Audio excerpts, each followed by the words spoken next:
ओम शांति 1/8/2021 अव्यक्त महावाक्य रिवाइज 24/2/88। मुरलीर सारांश वरदातांक ठारू प्राप्त होइथिबा वरदान को वृद्धि करिबार उपाय। वरदातांक ठारू प्राप्त होइथिबा वरदान को वृद्धि करिबार उपाय। आज बापदादा निजर आत्मिक जातक पिलामानंकु देखुछन्ते। प्रत्येक संतान बाबांक ठारू सुनिबा पाई, मिशिबा पाई एवं बाबांक समान हेबा पाई जातक अटन्ते। केवल सुनिबा द्वारा ही जन्म जन्मांतरर तृष्णा मेंटी जाउछि, कारण ज्ञानर अमृत तृषार्त आत्मा मानंकु तृप्त आत्मा करिदिए एवं ज्ञान को शुणी शुणी आत्मा माने मध्य बाबांक समान ज्ञान स्वरूप होई जांती। बा एपरि भी कहि परिबा जे ज्ञान को शुणी शुणी पिला माने मध्य मुरलीधर होई जांती एवं आत्मिक मिलन करी बाबांक स्नेहरे समाहित होई जांती, अर्थात मिसी जांती।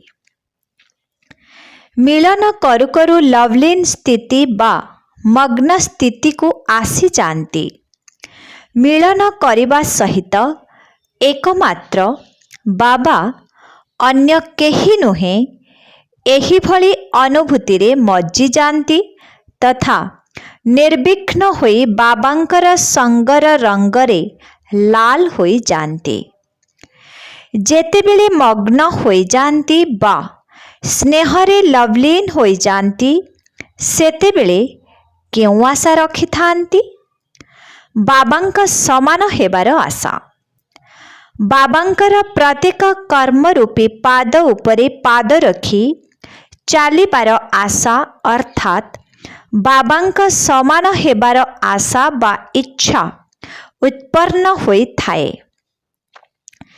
जेपरि बाबांकर स्वरूप सर्वदा सर्वशक्तिवान अटे, सेहीपरि पिलामाने मध्य सर्वदा मास्टर सर्वशक्तिवान स्वरूप होई जांती। बाबांकर भली सदा शक्तिशाली एवं सदा ज्योति स्वरूप होई जांती। तेबे समान हेबार विशेष कथा गुड़िकु तो जानिछ ना? केउ कथारे बाबांक समान हेबाकु पड़िबो? एबे मध्य हेउछ एवं पूर्वरु मध्य होइछ। जहा बाबांकर नाम पिलामानंकर मध्य सेही नाम, अर्थात विश्व कल्याणकारी। एहा ही तुम मानंकर नाम अटे ना? जहा बाबांकर रूप ताहा ही पिलामानंकर रूप। जहा बाबांकर गुण ताहा ही पिलामानंकर गुण। तेणु बाबांकर प्रत्येक गुण को धारण करुथिबा आत्मा माने ही बाबांक समान होई जांती। जहा बाबांकर कार्य ताहा ही पिलामानंकर कार्य। सबु कथारे बाबांक समान हेबाकु पड़िबो। लक्ष्य तो समस्तंकर एहा ही अटे ना? केवल सम्मुखरे बसी रहिबार नाही, किंतु समान हेबार अछि। तेबे कुहाजिबो पितांको अनुकरण करिछ। एबे निजकु चेक कर, एही सबु कथारे मु केते मात्रारे बाबांक समान होइछि? समान हेबार वरदान तो आरंभरु बाबा पिला मानंकु देई देइछन्ति। तेबे आदि समयर वरदान हेला सर्वशक्ति रे संपन्न हुआ। लौकिक जीवन रे निजर पिता बा गुरु वरदान दे थांती, धनवान भव, पुत्रवान भव, आयुष्मान भव बा सुखी भव। किंतु बाप दादा क्यों वरदान देउछंती? सदा सर्वदा ज्ञान धन एवं शक्ति रूपी धन रे संपन्न हुआ।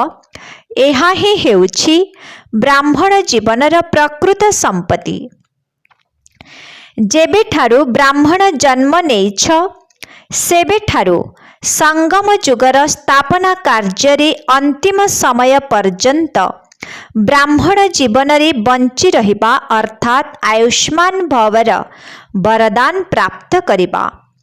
मझिरे जदि ब्राह्मण जीवनरू बाहरी जाई पुराणा संस्कार बा पुराणा संसार को चलीगल तेबे कुहाजिब अल्पायु, काहींकिना ब्राह्मण जीवनरू मरीगला। आउ केही केही एमिति भी थांती जेउमाने कि कोमा अर्थात दीर्घ दिन धरी मूर्छित रहिबार अवस्था को चली जाती, अर्थात जीवन रे थिले मध्य नथिबा सहित समान।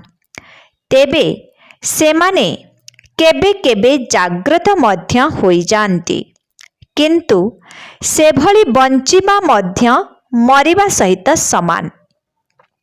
तेबे दीर्घायु भव बा आयुष्मान भवर अर्थ हेला आरंभरू शेष पर्यंत ब्राह्मण जीवनर बा श्रेष्ठ दिव्य जीवनर सर्व प्राप्तिर सहित बंचिबा एवं दीर्घायु हेबा सहित निरोग भवर वरदान मध्य आवश्यक। जदि आयुष्य लंबा होइथिबो किंतु मायार व्याधि बारंबार दुर्बल करिदेउथिबो तेबे सेभली बंचिबा मध्य मूल्यहीन अटे। तेणु बारंबार द्वंद्वरे पड़िबा बा भांगी पड़िबार स्थिति रूपक बिछणारे मध्य पड़ी रहिबार नाही। जदि केही रोगरे पड़ी जांती तेबे बिछणारे पड़ी रहंती ना। एमिति तो छोट छोट द्वंद्व गुड़ी को चलिबा बुलिबा समय रे मध्य समाप्त करि देउछ, किंतु जेतेबेले कौनसी बड़ समस्या आसी जाउछि बा झामलारे पड़ी जाउछ बा निराश होई भांगी पड़ुछ सेतेबेले मनर अवस्था किभली होई जाउछि? जेपरि शरीर जेतेबेले बिछणारे पड़ी जाउछि सेतेबेले उठिबा पाई बा चालिबा पाई बा खाइबा पीबा पाई मध्य मन हुए नाही। सेहीपरि एठारे मध्य जोगरे मन लागिबो नाही। ज्ञान शुणुथिले मध्य ध्यान देई शुणिबो नाही। सेवा मध्य आंतरिकतार सहित करिबो नाही। केवल देखाणिया भावरे बा लोकलज्जा को भय करी सेवा करिबो। तेणु एहाकु सदा सुस्थ जीवन कुहाजिबो नाही। तेबे दीर्घायु भव बा निरोगी भव एहाकु ही कुहाजाए। सेहीपरि पुत्रवान भव बा संतानवान भवर वरदान मध्य रहिछि। तेबे तुम मानंकर संतान अछंती कि? कौन दुईटी चारोटी संतान जन्म करिनाह? संतान भवर वरदान तो मिलिछि ना। एठारे तुमको दुईटी चारोटी संतानंकर पिता अर्थात रचयिता हेबार वरदान मिलु नाही, किंतु जेतेबेले बाबांक समान मास्टर रचयिता स्थिति रे स्थित होई जाउछ सेतेबेले समस्ते तुमर रचना अर्थात संतान भली अनुभव हेउछंती। तेबे बेहद्र अर्थात सारा विश्वर आत्मा मानंकर मास्टर रचयिता हेबा अर्थात बेहद्र पुत्रवान भव बा संतानवान भवर वरदान प्राप्त करिबा।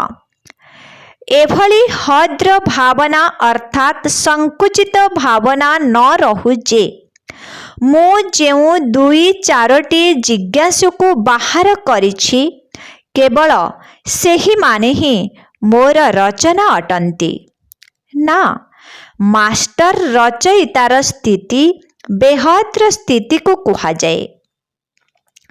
जे कौनसी आत्मा को बा प्रकृतिर तत्व गुड़ी को मध्य निजर रचना मने करी विश्व कल्याणकारी स्थिति आधार रे प्रत्येकंक पाई कल्याणकारी शुभ भावना एवं शुभ कामना मध्य करुछ।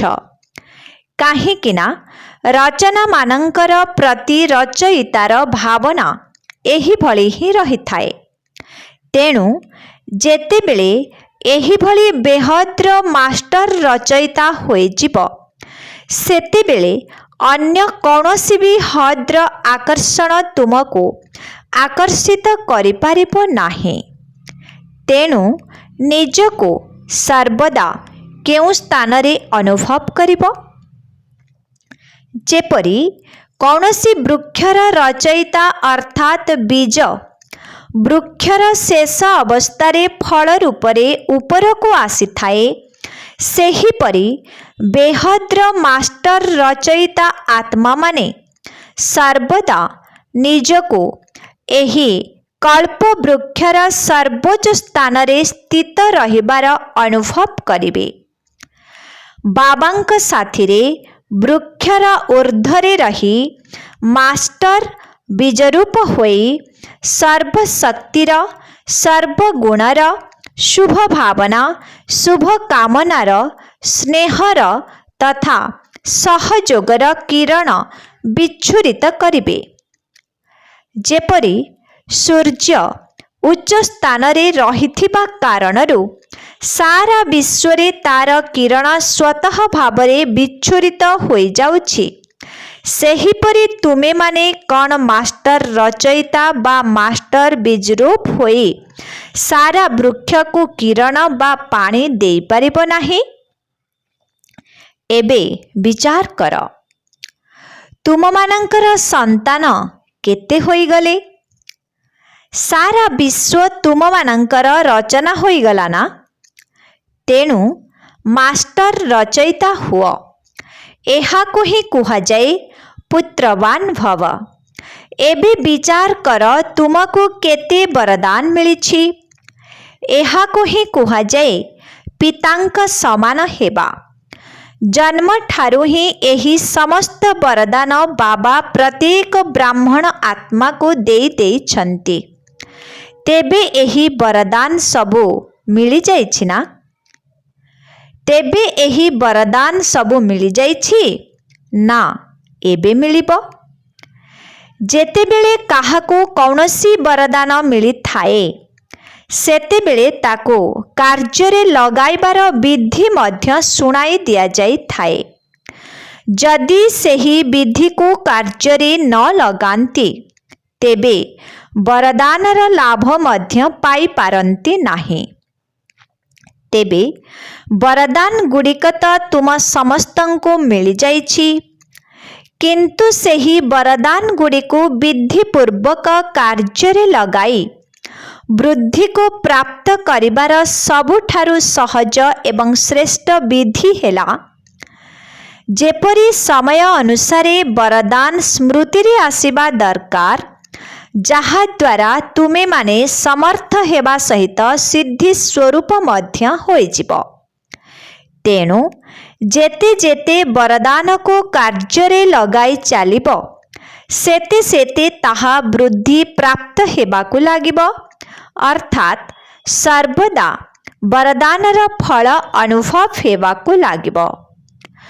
तुमको मिलिथिबा वरदान गुड़िक मध्य एते श्रेष्ठ एवं एते शक्तिशाली अटे जहाँकि सेगुड़िको केवल निज प्रति कार्य लगाई फल प्राप्त करिपारिबो ताहा नुहे, किंतु अन्य आत्मा मानंकु मध्य वरदाता बाबांक ठारू वरदान प्राप्त करिबार योग्य करि पारिबो।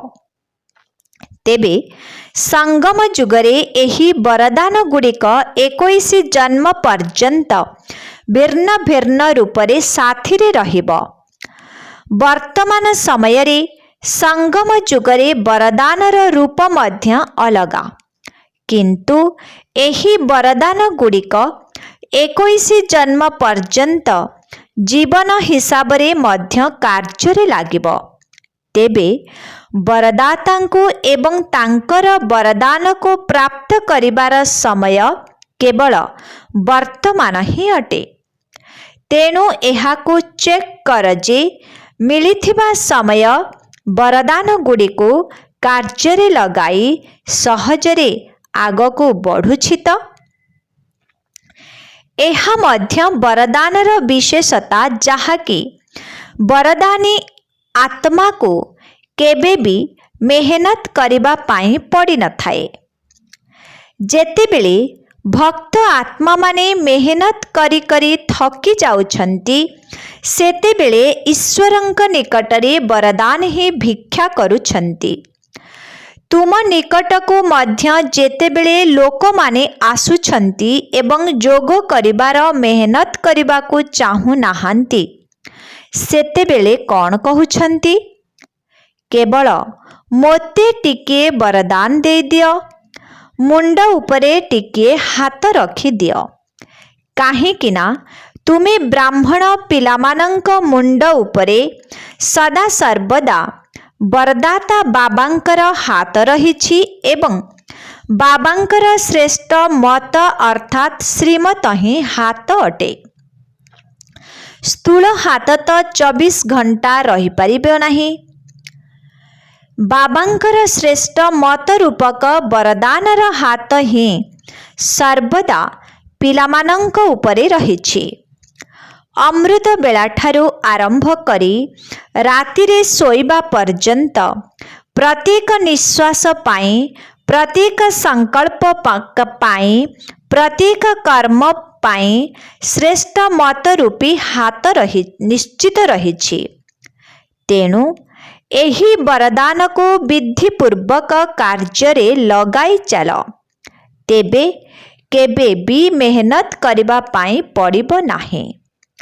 ଯେପରି ଦେବତାମାନଙ୍କ ପାଇଁ ଗାୟନ ଅଛି, ଇଚ୍ଛା ମାତ୍ରମ୍ ଅବିଦ୍ୟା।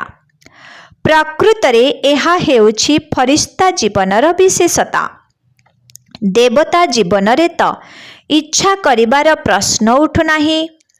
ବ୍ରାହ୍ମଣ ଜୀବନ ହିଁ ଫରିସ୍ତା ଜୀବନରେ ପରିବର୍ତ୍ତିତ ହୋଇଯାଇଛି, ଅର୍ଥାତ୍ କର୍ମାତୀତ ସ୍ଥିତିକୁ ପ୍ରାପ୍ତ ହୋଇଛି। କୌଣସି ବି ଶୁଦ୍ଧ କର୍ମ ବା ବ୍ୟର୍ଥ କର୍ମ ବା ବିକର୍ମ ବା ପୂର୍ବ ଜନ୍ମମାନଙ୍କର ସଞ୍ଚିତ କର୍ମକୁ କର୍ମର ବନ୍ଧନରେ ବାନ୍ଧି ହୋଇ କରିବା, ଏହାକୁ କର୍ମାତୀତ ଅବସ୍ଥା କୁହାଯିବ ନାହିଁ। ଗୋଟିଏ ହେଲା କର୍ମର ସମ୍ବନ୍ଧ, ଆଉ ଗୋଟିଏ ହେଲା କର୍ମର ବନ୍ଧନ। ଯେପରି ଗାୟନ ଅଛି, ବିନାଶୀ ଇଚ୍ଛାଠାରୁ ଅବିଦ୍ୟା, ସେହିଭଳି ଫରିସ୍ତା ଜୀବନ ବା ବ୍ରାହ୍ମଣ ଜୀବନ ଅର୍ଥାତ୍ ମୁସ୍କିଲ ଶବ୍ଦର ଅବିଦ୍ୟା, ବୋଝ ଶବ୍ଦଠାରୁ ମଧ୍ୟ ଅବିଦ୍ୟା, ଅର୍ଥାତ୍ ଜଣା ବି ନଥିବ ଯେ ତାହା କିଭଳି ଅଟେ। ତେଣୁ ବରଦାନୀ ଆତ୍ମା ଅର୍ଥାତ୍ ମୁସ୍କିଲ ଜୀବନର ଅବିଦ୍ୟାର ଅନୁଭବ କରୁଥିବା ଆତ୍ମା, ଏହାକୁ କୁହାଯାଏ ବରଦାନୀ ଆତ୍ମା। ତେବେ ବାବାଙ୍କ ସମାନ ହେବା ଅର୍ଥାତ୍ ସର୍ବଦା ବରଦାତା ପିତାଙ୍କ ଠାରୁ ପ୍ରାପ୍ତ ହୋଇଥିବା ବରଦାନ ଦ୍ୱାରା ପାଳିତ ହେବା ତଥା ସର୍ବଦା ନିଶ୍ଚିତ ଜୀବନ ଏବଂ ନିଶ୍ଚିତ ବିଜୟର ଅନୁଭବ କରିବା। ବାବା କହୁଛନ୍ତି, ବାବାଙ୍କ ସମାନ ହେବା ଅର୍ଥାତ୍ ସର୍ବଦା ବରଦାତା ପିତାଙ୍କ ଠାରୁ ପ୍ରାପ୍ତ ହୋଇଥିବା ବରଦାନ ଦ୍ୱାରା ପାଳିତ ହେବା ତଥା ସର୍ବଦା ନିଶ୍ଚିତ ଜୀବନ ଏବଂ ନିଶ୍ଚିତ ବିଜୟର ଅନୁଭବ କରିବା। କେତେକ ସନ୍ତାନ ପୁରୁଷାର୍ଥ ତ ଭଲ କରୁଛନ୍ତି, କିନ୍ତୁ ପୁରୁଷାର୍ଥର ବୋଝ ଅନୁଭବ ହେବା, ଏହା ଯଥାର୍ଥ ପୁରୁଷାର୍ଥର ଲକ୍ଷଣ ନୁହେଁ। ସେହିପରି पुरुषार्थ प्रति ध्यान देवा एहा ब्राह्मण जीवनर विधि। किंतु ध्यान देवा अर्थात अटेंशन रखिबा जदि टेंशन रे अर्थात चिंतारे परिणत हो जाउछि, स्वाभाविक भावरे ध्यान रहु नाही, तेबे एहाको मध्य यथार्थ अटेंशन कुहा जीव नाही। जेपरि जीवन रे किछि किछि कथार स्थूल ज्ञान मध्य रही थाए जे एही जिनिस भल, एही भली कथा कहिबाकु हेब, एभली कहिबा उचित नुहे, एभली करिबा उचित नुहे। तेणु ज्ञान आधार रे जेउ माने ज्ञानवान होई जानती सेमानंकर लक्षण हेला सेमानंकर स्वाभाविक भावरे ध्यान रही थाए एहाकु खाइबार अछि, एहाकु खाइबार नाही, एहा करिबार अछि, एहा करिबार नाही। सेमानंकु प्रतिपादरे ध्यान देबाकु पड़े नाही जे एहा करिबी कि न करिबी, एहा खाइबी कि न खाइबी, एमिति चालिबी कि न चालिबी। ज्ञानर शक्ति आधार रे स्वाभाविक भावरे ध्यान रही थाए, काहेकिना ज्ञानर आलोक एवं ज्ञानर शक्ति सेमानंकु स्वतः भावरे यथार्थ रीति रे चलाई थाए।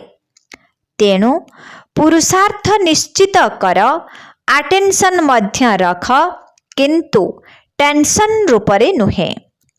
कारण जेतेबेले टेंशन रे आसी जाउछ सेतेबेले बहुत काम करिबाकु चाहुथिले मध्य, नंबर 1 हेबा पाई चाहुथिले मध्य टेंशन केबे भी से भली हेबा पाई बा करिबा पाई देब नाही, बरं आहुरी अधिक टेंशन को जन्म देब, काहेकिना जहा चाहुछ ताहा होई पारु नाही।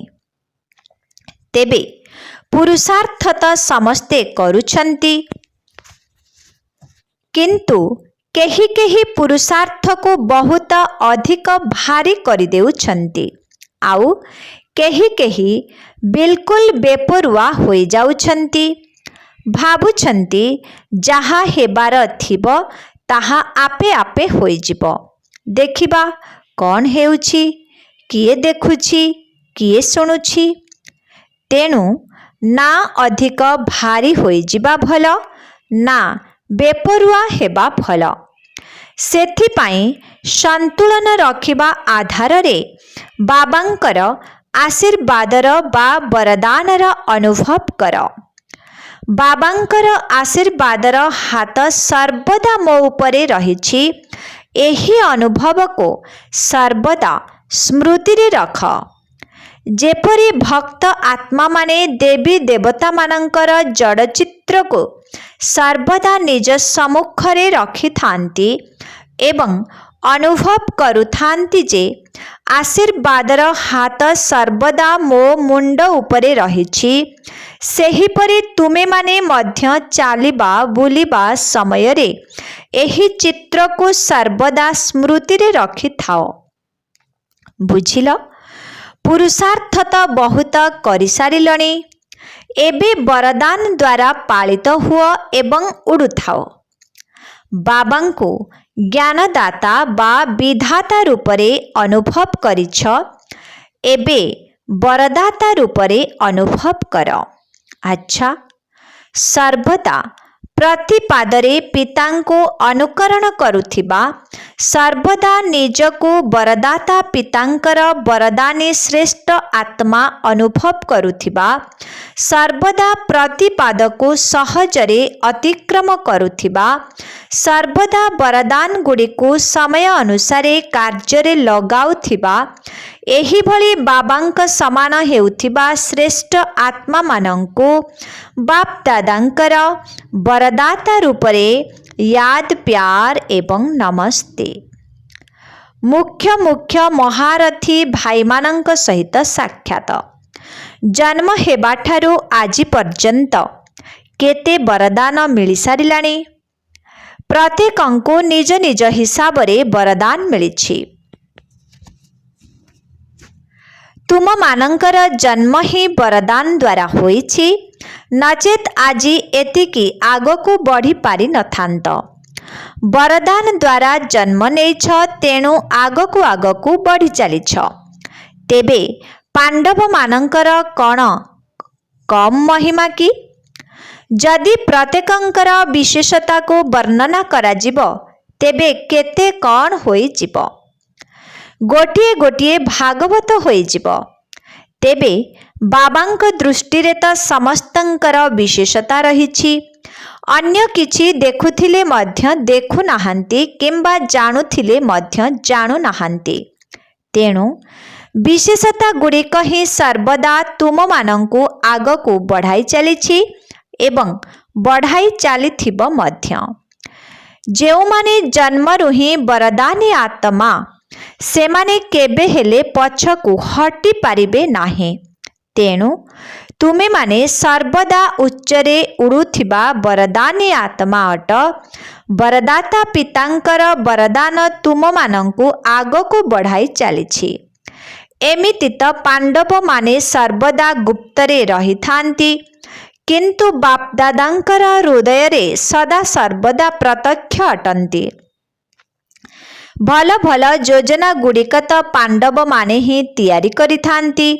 शक्ति माने तो केवल शिकार करि थांती, किंतु शिकार को धरी आनिथिबा आत्मा मानंकर ही बहादुरी कुहाजिबो। जदि एमाने धरी आनी नथांते तेबे सेमाने शिकार काहाकु करि थांते। सेथिपाई पांडव मानंकु सेमानंक हिसाब रे वरदान मिलिछि। जोग एवं सेवार बल मध्य विशेष भावरे सेमानंकु प्राप्त होइछि। जोगर बल मध्य विशेष भावरे प्राप्त हेउछि। सेवार बल मध्य विशेष भावरे मिलुछि। कोन पाई? एहार मध्य कारण रहिछि। काहेकिना आवश्यकता समय रे जिए जेतिकी कार्य लागिछंती तांको सेही अनुसारे विशेष वरदान प्राप्त होइछि। जेपरि आदि समय रे जेतेबेले स्थापनार कार्य चलीथिला सेतेबेले तुमे पांडव माने गुप्त रूपरे थिल, प्रत्यक्ष होई नथिल। सेतेबेले शक्ति माने ही दृष्टांत रूपरे आगरे रहिथिले एवं सेमानंकु देखि अन्य माने मध्य आगको बढ़ुथिले। तेणु सेमाने आवश्यकता समय रे दृष्टांत होइछंती। सेथिपाई जिए जेतिकी आवश्यकता समय रे सहयोगी होई आसिछंती, चाहे निजर जीवन द्वारा चाहे सेवा द्वारा, सेमानंकु ड्रामा अनुसारे विशेष बल मध्य मिल जाउछि।